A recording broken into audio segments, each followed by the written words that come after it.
At a Billionaire's contract signing event. The CEO looked at me, smirked, and said, "You can't read that."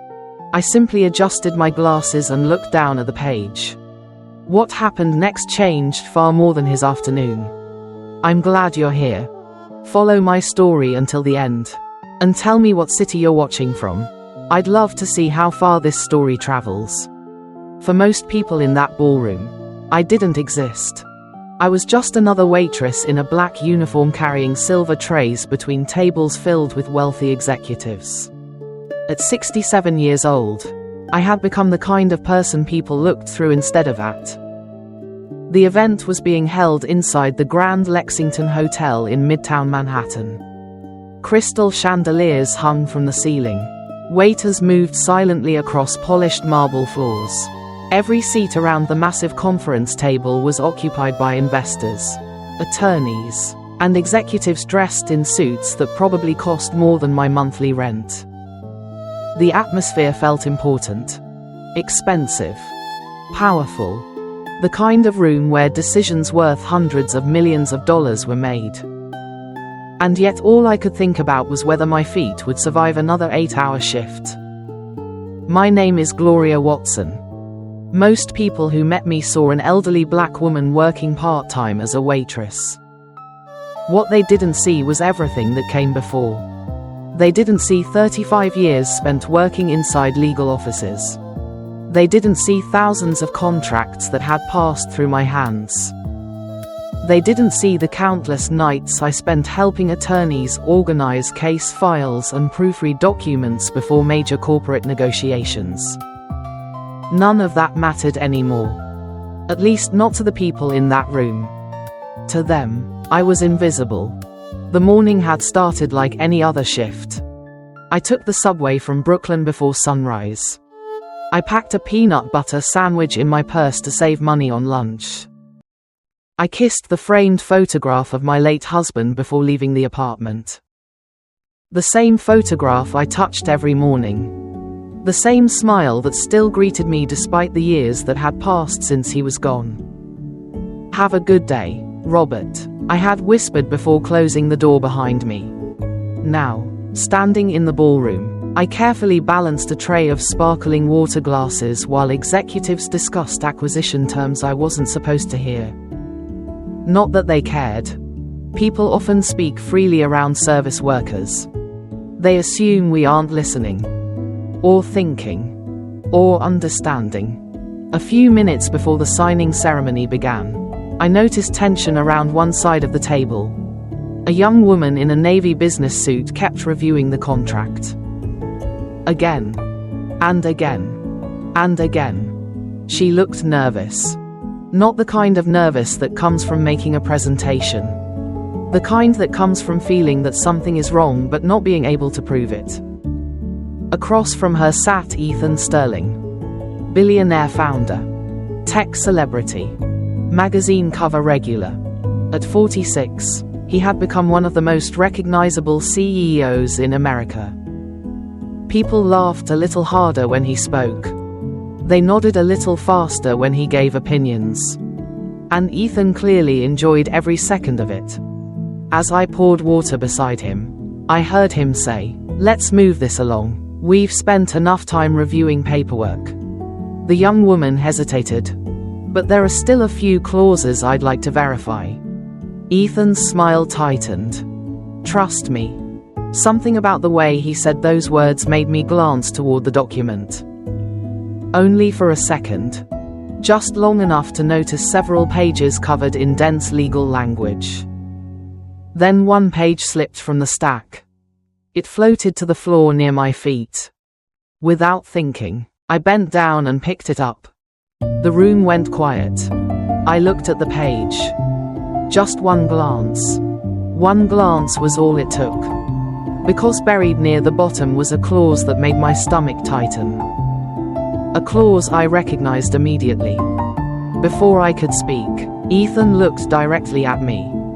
Then he laughed. Not loudly. Not cruelly enough to sound obvious. Just loudly enough for everyone at the table to hear. "Careful," he said with a grin. Those words are probably too big for you." The room erupted with polite laughter. I felt every eye turn toward me. And for the first time that day, I slowly raised my head and looked directly at him. Then I adjusted my glasses and started reading. For a few seconds, nobody spoke. The laughter faded. Not because they suddenly respected me, because they were waiting for the old waitress to get embarrassed. People like Ethan Sterling had spent their entire lives being surrounded by people who agreed with them. People who laughed when they laughed. People who nodded when they nodded. They expected the same thing from me. An awkward smile. A quiet apology. Maybe a nervous excuse. Instead, I looked down at the page. The words were familiar. Dense legal language often scares people. That's why lawyers write it that way. Long paragraphs, endless references, complicated terminology. But after spending decades around contracts, I learned something important. Most documents aren't difficult. They're simply designed to discourage people from reading them carefully. I adjusted my glasses and slowly handed the page back. "Thank you," Ethan said with a smug smile. The room relaxed. Several people chuckled again. One executive near the end of the table whispered something to the man beside him. They both laughed. I returned to serving drinks without saying a word. That seemed to satisfy everyone. The old waitress had stayed in her place. At least, that's what they thought. As I moved around the room, I couldn't stop thinking about the clause I'd seen. The language was carefully buried among dozens of ordinary provisions. Most people would never notice it, especially during a fast-moving corporate signing. But once you've spent enough years around contracts, certain things stand out immediately. Like a crooked picture frame on a wall, or a wrong note in a familiar song. Something about that clause felt dangerous. Not illegal, not obvious, just dangerous. The young woman in the navy suit was still studying the documents. Every few minutes she would glance toward Ethan, then back to the contract, then toward the attorneys sitting beside him. Her anxiety seemed to grow with each passing minute. I recognized that look. I'd seen it many times before. It was the look of someone whose instincts were warning them about something they couldn't fully explain. Years ago, when I worked at Harrison and Cole Legal Services, young associates used to wear that same expression. They knew something wasn't right, but they didn't yet have enough experience to trust themselves. I poured water into another glass and quietly continued listening. The investors discussed projected revenue, growth forecasts, market expansion, stock valuations. Numbers filled the room. Millions, then billions. The larger the numbers became, the less human everyone sounded. Nobody talked about employees, families, people. Only assets, only leverage, only control. I sometimes wondered if enormous amounts of money changed people, or if money simply revealed who they already were. Across the room, Ethan looked completely relaxed, confident, comfortable, like a man who already knew how the story would end. That bothered me. People become careless when they think they've already won. The signing was scheduled to begin in less than 20 minutes. Attorneys organized folders. Assistants checked schedules. Photographers prepared equipment for the announcement. Everything looked polished, professional, perfect. But underneath all that perfection, something felt wrong. I couldn't explain why. Not yet. Then I noticed something else. The young woman in the navy suit was looking directly at me. Not at the tray. Not at my uniform. At me. Her eyes held the same question that had been growing in my own mind. Did you see it too? For a brief moment, neither of us spoke. Then she looked away. The meeting continued. The room returned to business. But I had a feeling the most important conversation of the day hadn't happened yet. And somehow, despite being nothing more than a 67-year-old waitress, I knew I was about to become part of it. About 10 minutes later, the meeting paused for a short break. The executives stood up from the table and gathered in small groups around the ballroom. Some discussed numbers, others checked their phones. A few headed toward the coffee station near the windows overlooking Manhattan. I continued clearing empty glasses. Nobody paid attention to me. That was one of the strange advantages of growing older. People stop noticing you. And when people stop noticing you, they stop hiding who they really are. As I collected a stack of used cups, I noticed the young woman in the navy suit walking toward me. She hesitated twice before speaking. "Excuse me, ma'am." Her voice was polite but nervous. I turned toward her. Up close, she looked younger than I'd first thought. Maybe 28, 30 at most. There were dark circles under her eyes. The kind that come from stress rather than lack of sleep. "You were looking at the contract earlier," she said quietly. It wasn't a question. I nodded. For a moment, she seemed unsure whether to continue. Then she lowered her voice. "Did you notice something unusual?" I looked around the room. Nobody appeared to be paying attention. Still, old habits die hard. I chose my words carefully. "Why do you ask?" She glanced toward Ethan Sterling. The billionaire CEO was laughing with several investors near the bar. Everyone around him seemed eager to impress him. Everyone except her. "I've reviewed this agreement 6 times," she said. "Every number checks out. Every financial projection checks out. Every legal review came back clean." She paused. "But something feels wrong." I understood immediately. Experience teaches you that facts and instincts often arrive separately. Facts arrive first. Instinct arrives later. The smartest people learn to listen when both start pointing in the same direction. "What is your role?" I asked. "I'm a junior analyst with the investment group." That explained a lot. Young enough to still question things. Low enough in the hierarchy that nobody was listening to her concerns. I remembered what that felt like. Many years ago, before I became a senior legal secretary, I had spent months being ignored inside conference rooms just like this one. The men talked. The women took notes.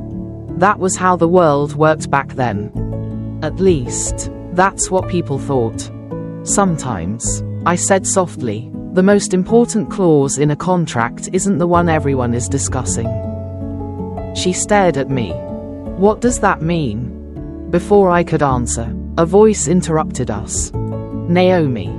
We both turned. One of Ethan's attorneys was approaching. A tall man with silver hair and an expensive watch. His smile never reached his eyes.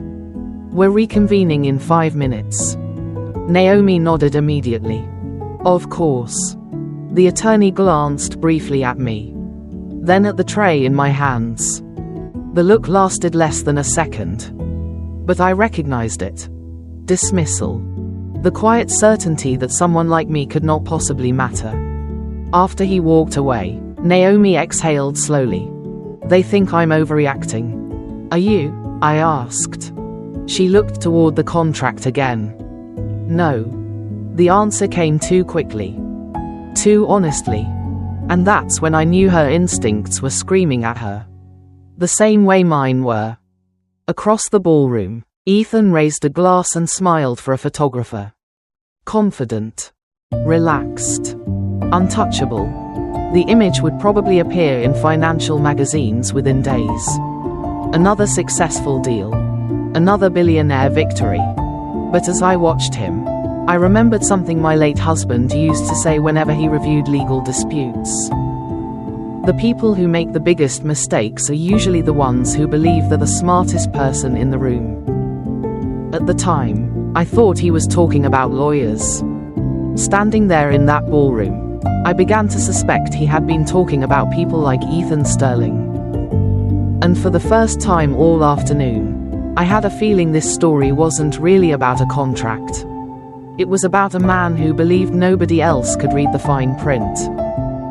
Especially an old waitress. The meeting resumed a few minutes later. Everyone returned to their seats. The photographers moved into position. Assistants distributed fresh copies of the final agreement. From the outside, everything looked flawless. The kind of corporate event people write success stories about. But I couldn't stop thinking about Naomi's face. I'd seen that expression before. Many times. Usually right before someone discovered they should have trusted themselves sooner. I continued moving quietly around the ballroom, refilling water glasses and clearing coffee cups. Nobody paid attention to me. That was fine. I preferred it that way. The less attention people gave me, the more I noticed. As Ethan Sterling began speaking, the room immediately focused on him. He had the kind of confidence that attracts people. The kind built from years of success. Years of being told he was right. Years of walking into rooms and becoming the most important person there. "Ladies and gentlemen," he said with an easy smile, "today marks the beginning of an exciting new chapter." The investors nodded. The attorneys smiled. The cameras flashed. Ethan continued describing growth opportunities, future expansion plans, and shareholder value. The language sounded impressive. But I noticed something interesting. Every time the contract itself was mentioned, Ethan moved quickly to another topic. The numbers. The vision. The future.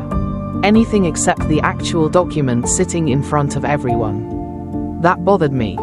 Because honest people usually welcome questions. People with something to hide often welcome distractions. Across the table, Naomi was taking notes. But I could see she wasn't really listening to the speech anymore. Her attention kept returning to the contract. Specifically to one section near the middle. The same area where I had noticed the unusual clause. The same area Ethan seemed determined to avoid discussing. I remembered another conference room. Another contract. Another powerful executive. 30 years earlier. Back then, I worked for a corporate attorney named Harold Pierce. One afternoon he spent 3 hours reviewing a merger agreement that everyone else had already approved. I remember asking why he was wasting so much time. His answer stayed with me for decades. The dangerous part of a contract is rarely what people notice, he told me. It's what they assume is harmless. At the time, I didn't fully understand what he meant. Years later, I understood perfectly. Most disasters arrive disguised as routine paperwork.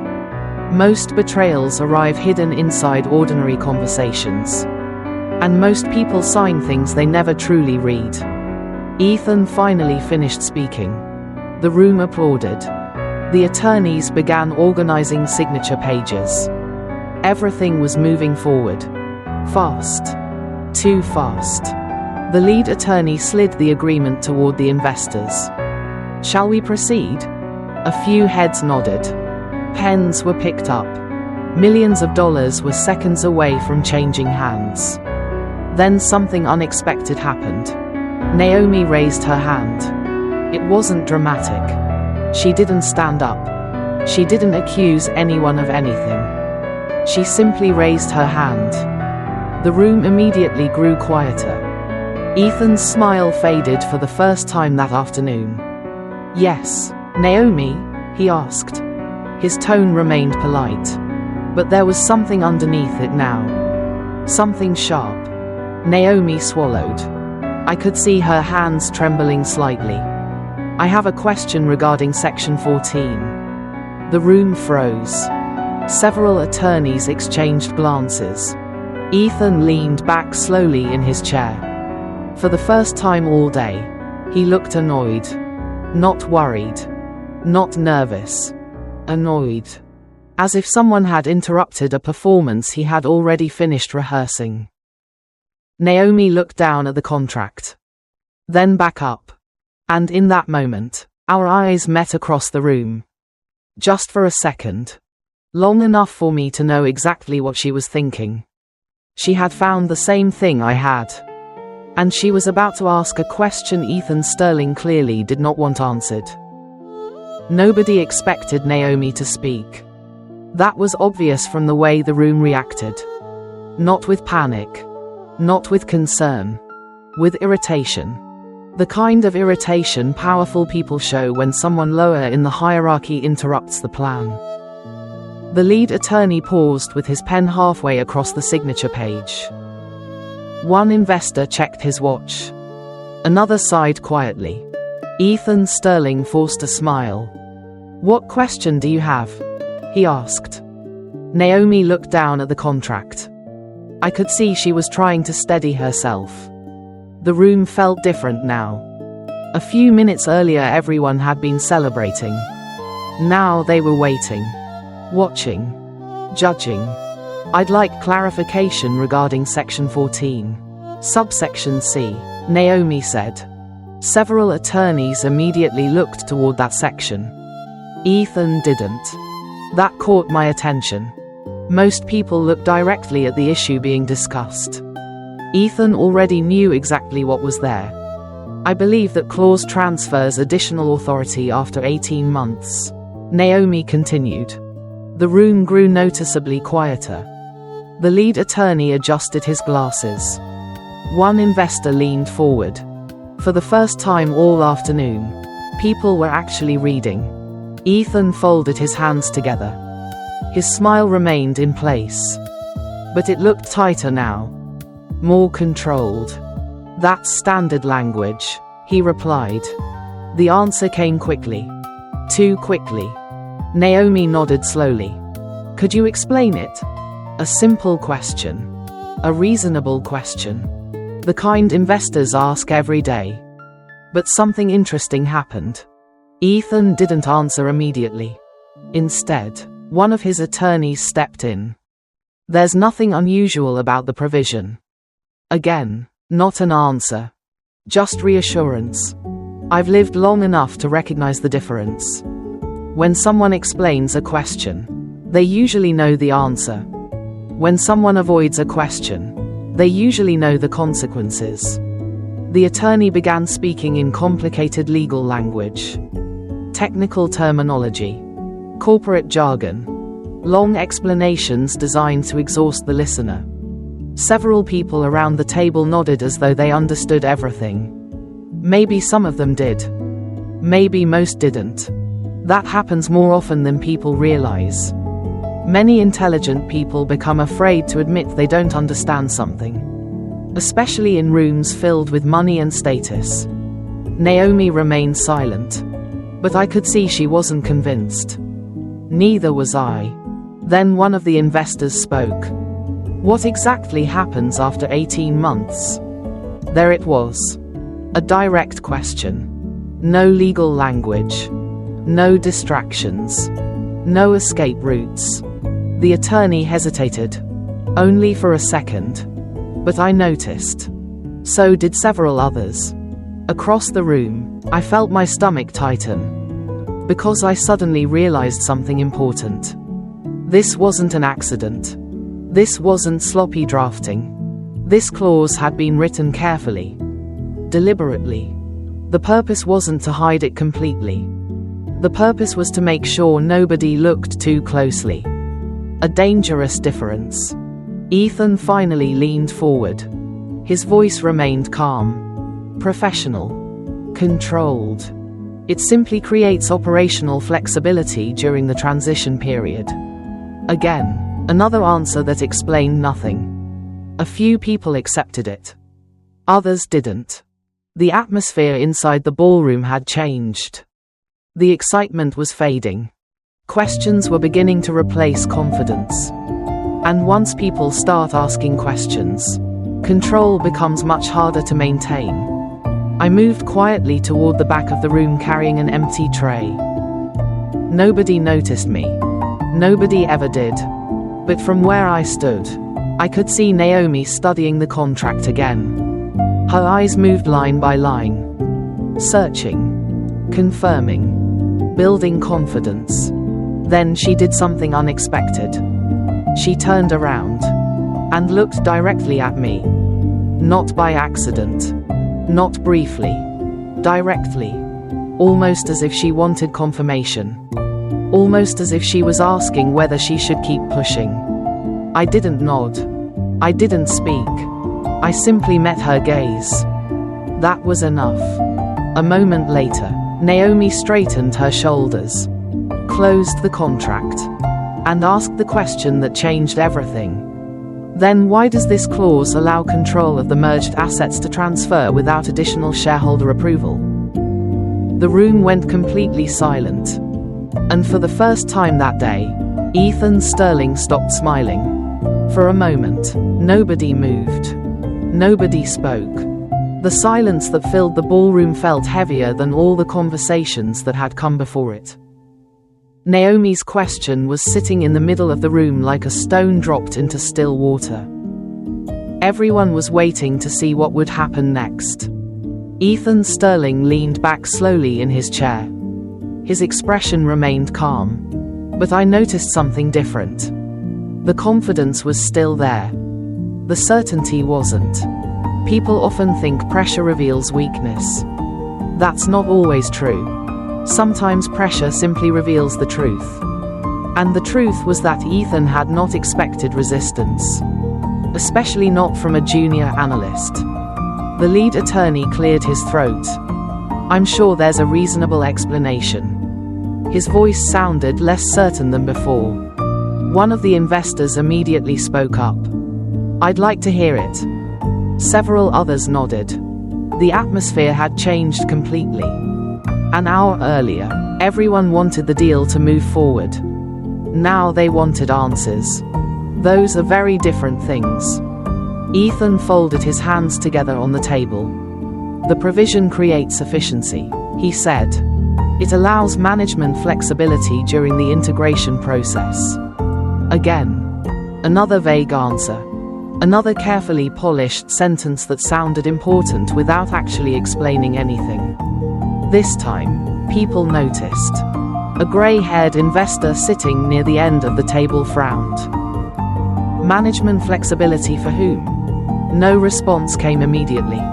The attorney looked at Ethan. Ethan looked at the contract. And that brief hesitation told me more than any explanation could have. Around the room, documents began opening again. Pages started turning. People who had ignored the details 20 minutes earlier were suddenly reading every line. I've seen that happen before. The moment trust disappears, scrutiny arrives. And scrutiny can be a very dangerous thing.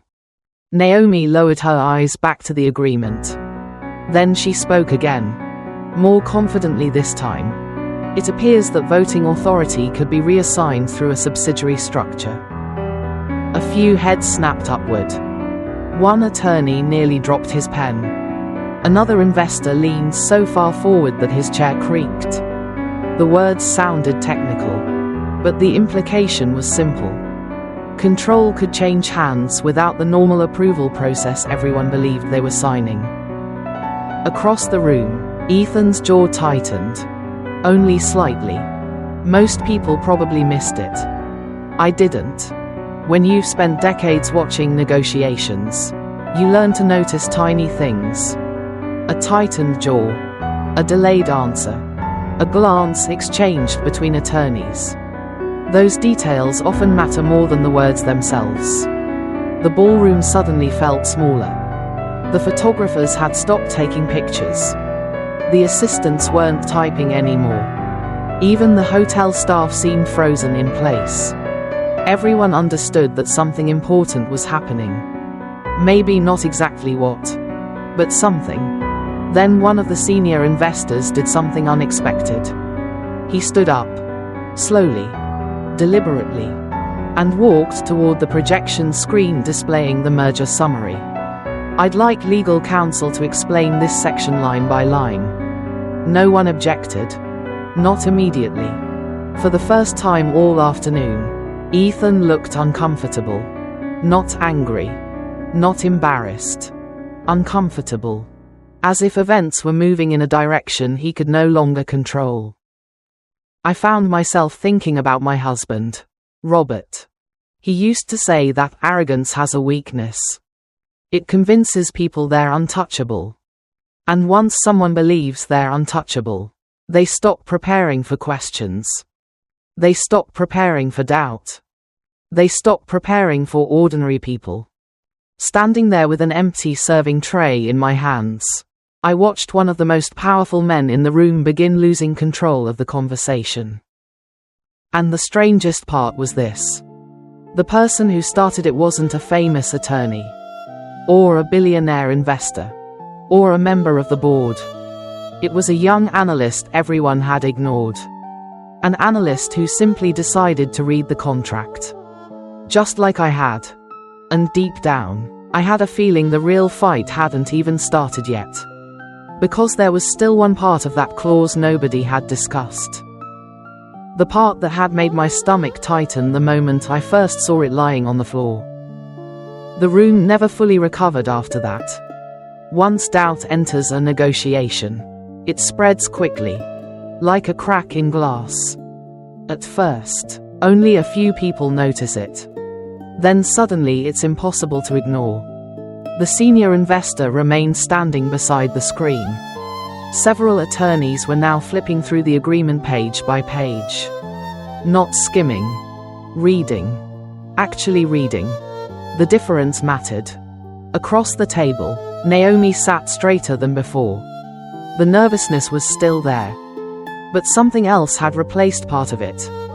Confidence. Not confidence in herself. Confidence in the facts. And facts are powerful things. Especially when they refuse to disappear. One attorney finally cleared his throat. There appears to be an optional transfer mechanism included within the subsidiary framework. The wording was careful. Very careful. Corporate attorneys rarely use dramatic language. They don't need to. The truth is often dramatic enough. Several investors exchanged looks. One of them frowned. Optional for whom? Nobody answered immediately. Again. That silence told its own story. I watched Ethan Sterling closely. His expression remained controlled. But the room was no longer moving according to his plan. He wasn't leading the discussion anymore. He was reacting to it. For a man like Ethan, that was unfamiliar territory. The lead attorney began explaining the clause. Slowly. Methodically. The explanation confirmed what Naomi had suspected. The structure allowed significant authority to be concentrated after the transition period. Not automatically. Not directly. But legally possible. The distinction sounded small. It wasn't. A few investors immediately started asking questions. More questions followed. Then more. The momentum had changed. Questions were no longer coming from Naomi alone. Now they were coming from people with money. People with voting power. People Ethan could not dismiss. I carried a tray of coffee cups toward the service station and tried to stay focused on my work. But it was becoming harder. Because another memory kept returning. The clause. The specific sentence that had caught my attention. Nobody had mentioned it yet.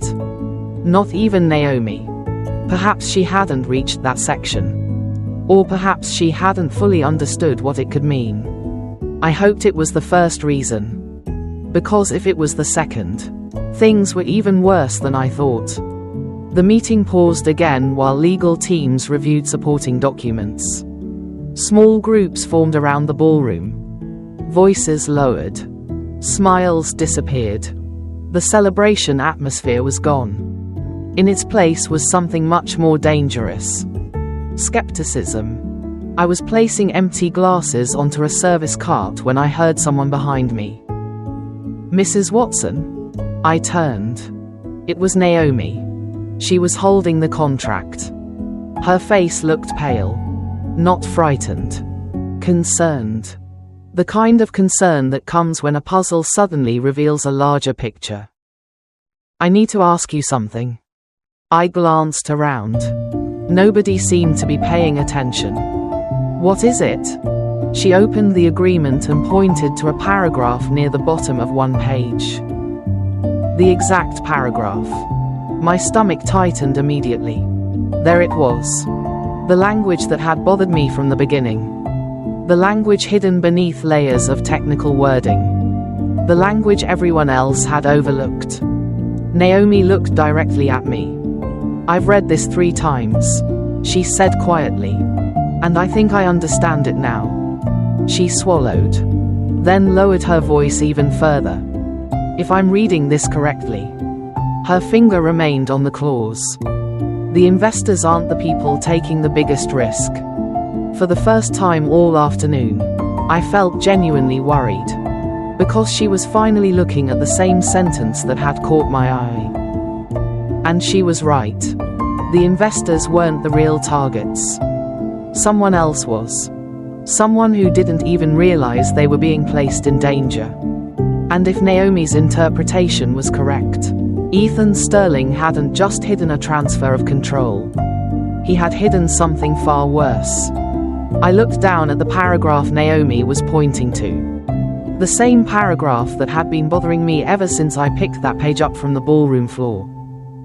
The wording wasn't dramatic. In fact, that was exactly what made it dangerous. The most dangerous clauses rarely sound dangerous. They're usually hidden beneath language so dry and technical that most people stop paying attention halfway through. Naomi stared at the page. What does it mean? She asked. For a moment, I didn't answer. I read the sentence again. Then the next one. Then the footnote attached to it. My concern deepened. Because the clause wasn't primarily about investors. It wasn't even about corporate control. It was about liability. The transfer provisions were attracting everyone's attention. Meanwhile, something far more important was sitting quietly beneath them. Waiting. If this structure fails, I said carefully, someone else could absorb the financial exposure.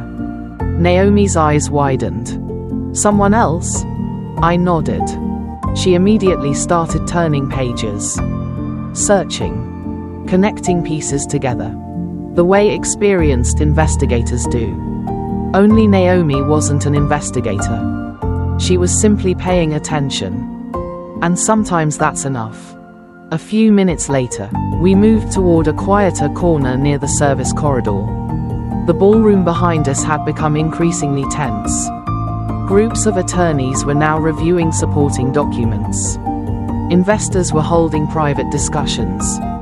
Nobody looked relaxed anymore. The celebration had disappeared completely. Naomi pointed toward another section of the agreement. What about this entity? I examined the page. The name was unfamiliar. A subsidiary company. One that appeared only a handful of times throughout the contract. That alone caught my attention. When an entity appears rarely but carries major responsibilities, there's usually a reason. We continued reading. Slowly. Carefully. Line by line. The more we examined the structure, the more uncomfortable I became. Pieces that seemed unrelated at first began fitting together. Authority. Liability. Ownership. Risk. Each provision connected to another. Like parts of a machine hidden beneath polished corporate language. Then Naomi suddenly stopped. Her finger froze on a page. No. She whispered it so quietly I almost didn't hear her. No way. I leaned closer. The paragraph referenced a guarantee mechanism. A contingency structure. Nothing unusual on the surface. Until you followed the chain of responsibility. And that's when the problem appeared. A very large problem. The subsidiary wasn't carrying the real risk. Neither was the parent company. The risk ultimately flowed elsewhere. toward a group that probably believed they were protected. I looked toward the ballroom, toward the investors, toward the executives, toward Ethan Sterling. A strange feeling settled over me, because I no longer believed this was merely aggressive negotiating. The structure seemed designed to create distance. Distance between decisions and consequences. Distance between control and responsibility. My late husband used to describe arrangements like that with a simple phrase. When people work too hard to avoid responsibility, responsibility is usually exactly what they're afraid of. At that moment, I understood what had been bothering me all afternoon.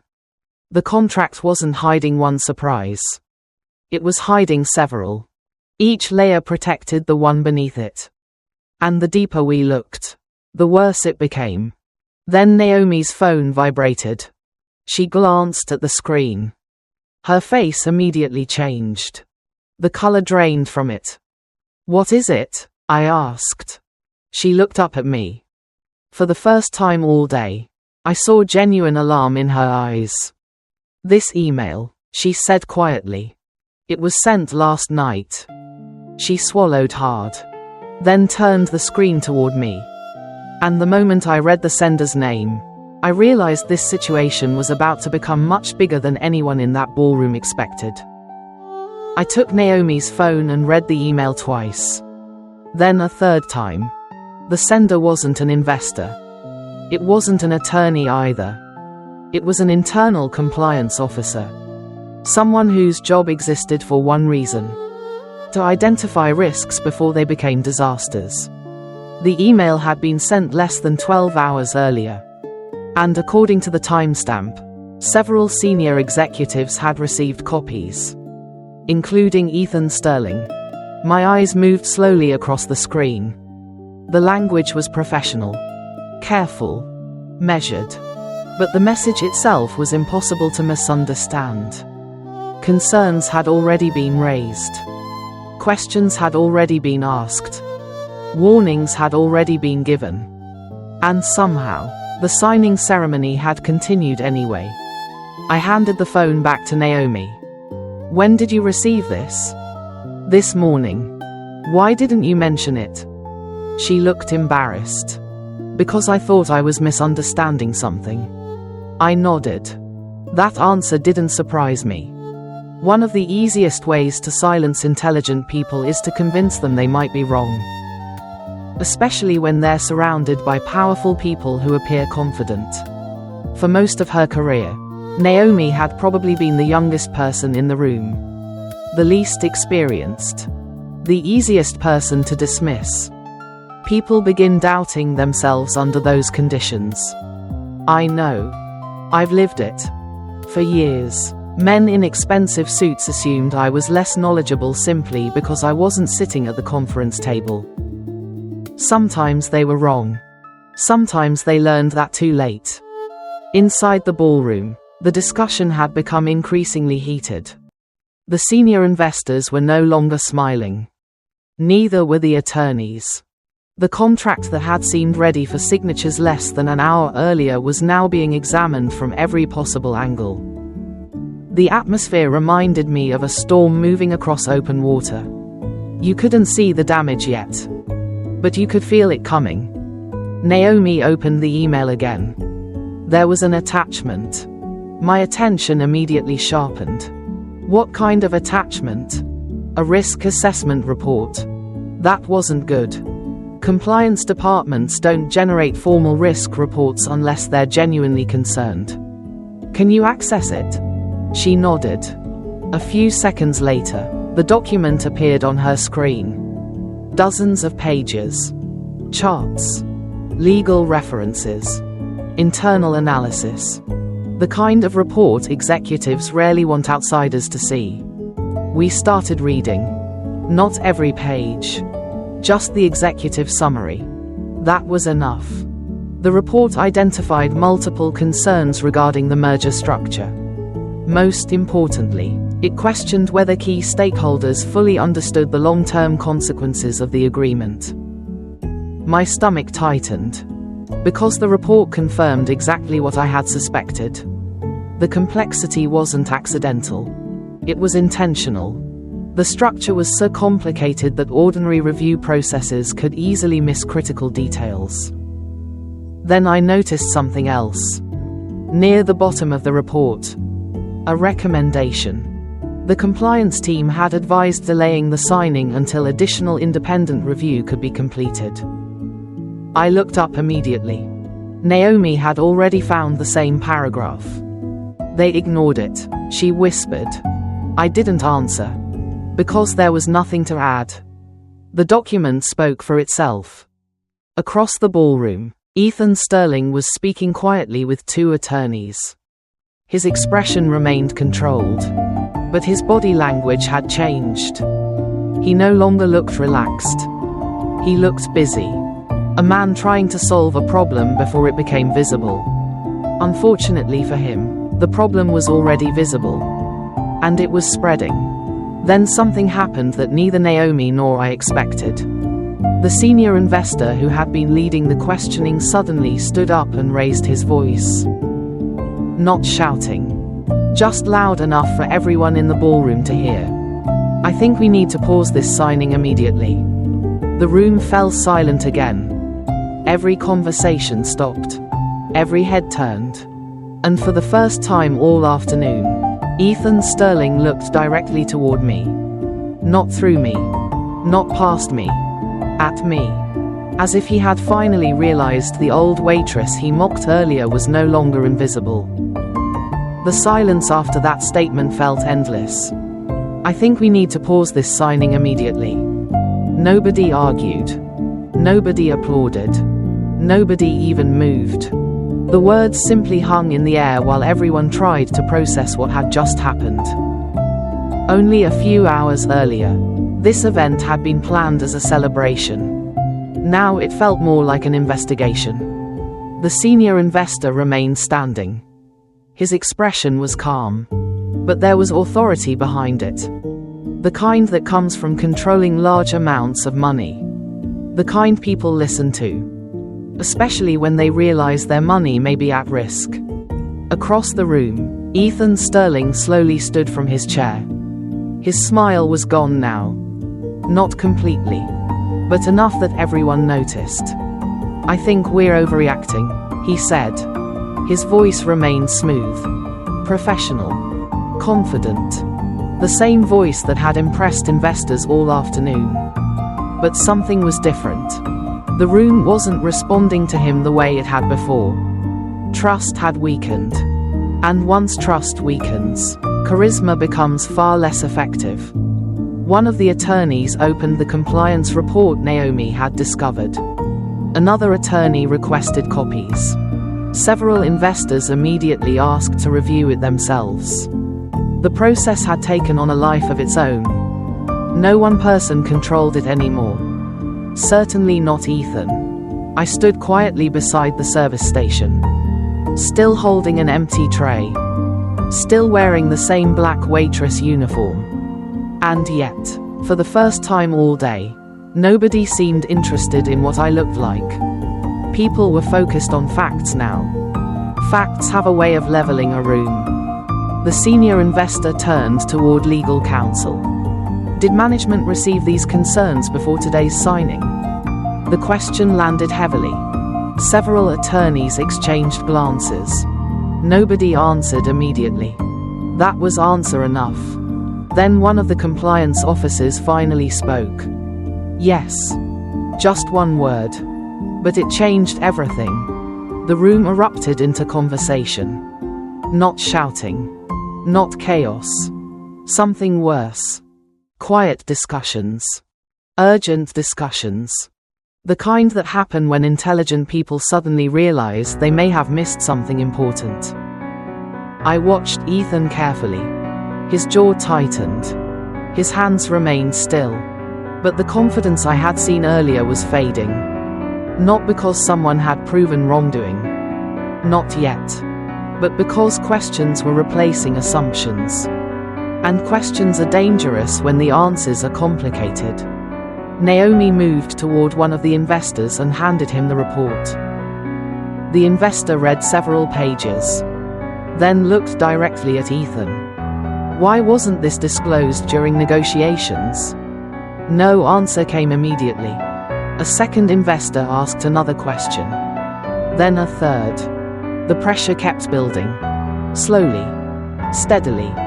Like water rising behind a dam. My late husband used to say that truth rarely arrives all at once.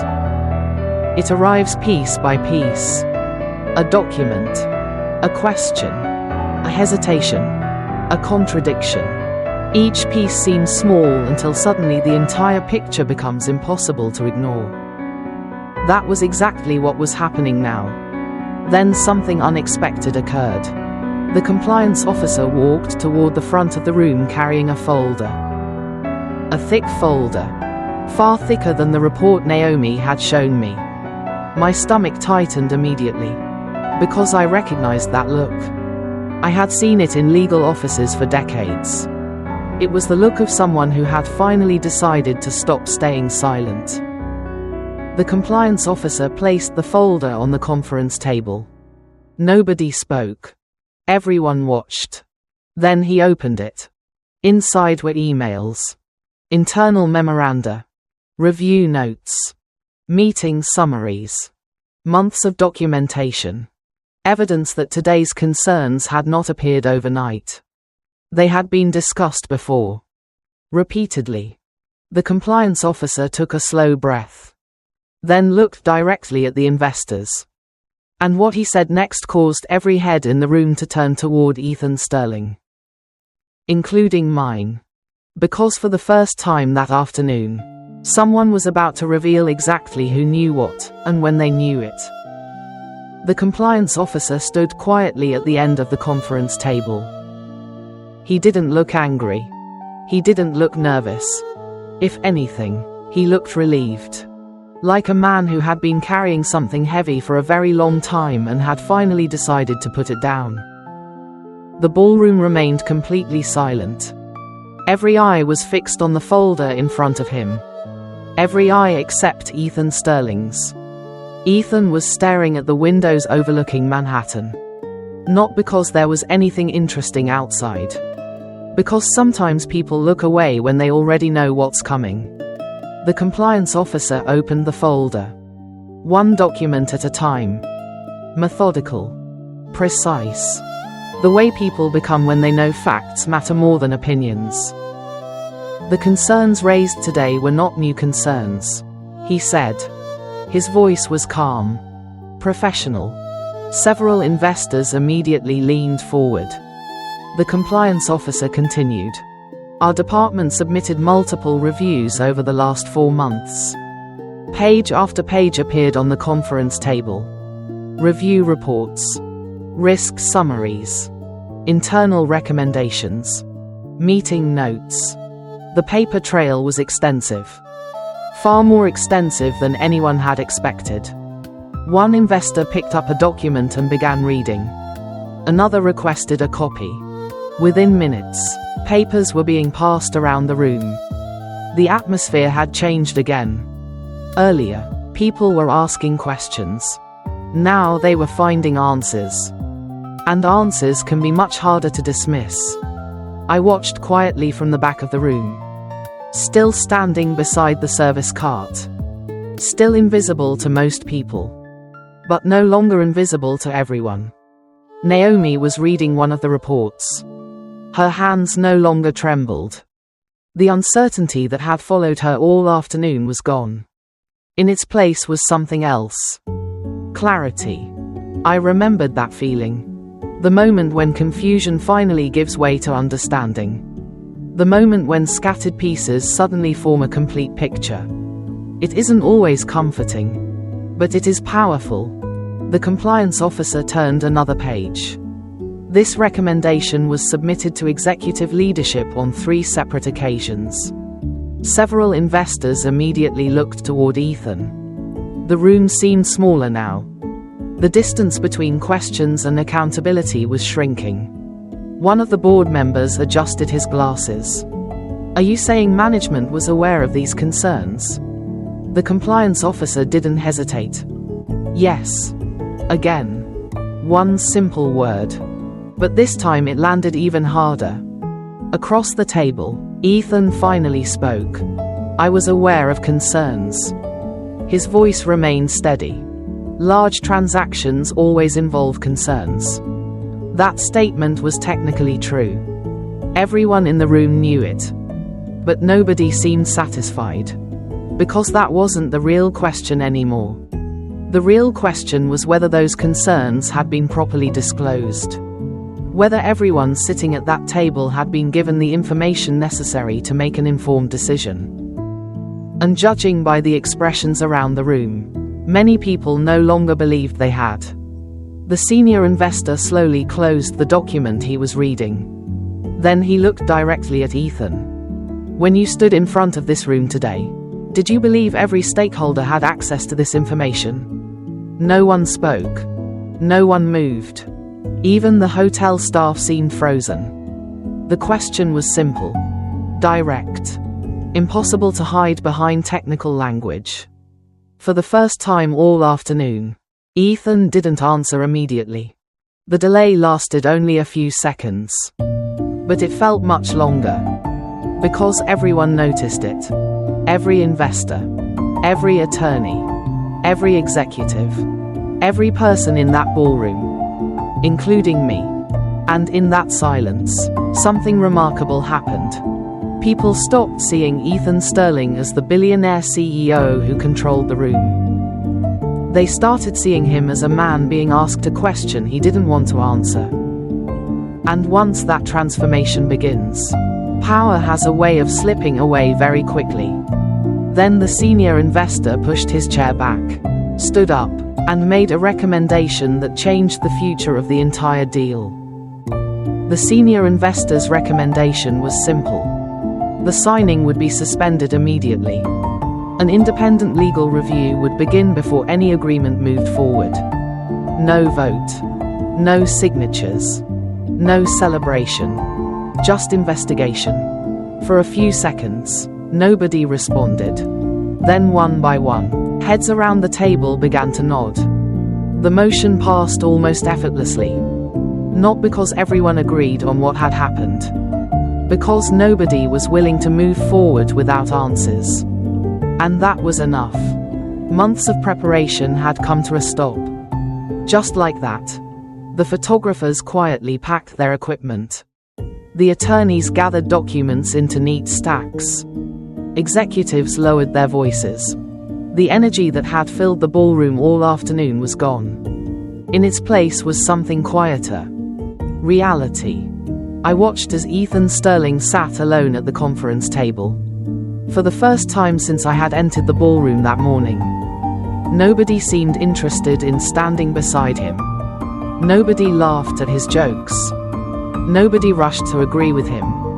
Power can disappear surprisingly fast when confidence is replaced by doubt. Across the room, Naomi approached me.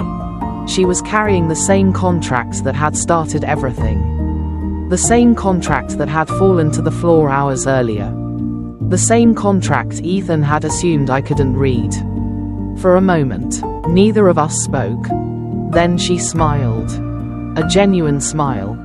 The first one I'd seen from her all day. "Thank you," she said quietly. I shook my head. "You don't need to thank me." "Yes, I do." She looked down at the contract. "If you hadn't noticed that clause." I smiled. "If you hadn't asked the question, none of this would have mattered." Because that was the truth. I didn't stop the signing. Naomi did. She trusted her instincts. She chose to speak. That took courage. Far more courage than reading legal language. A few minutes later, hotel staff began clearing the room. My shift was almost over. I picked up my tray and headed toward the service corridor. Just another waitress finishing another day of work. At least that's what I expected. Then I heard footsteps behind me. I turned around. It was one of the investors. The grey-haired man who had first started asking questions. He extended his hand. Not to the waitress. To me.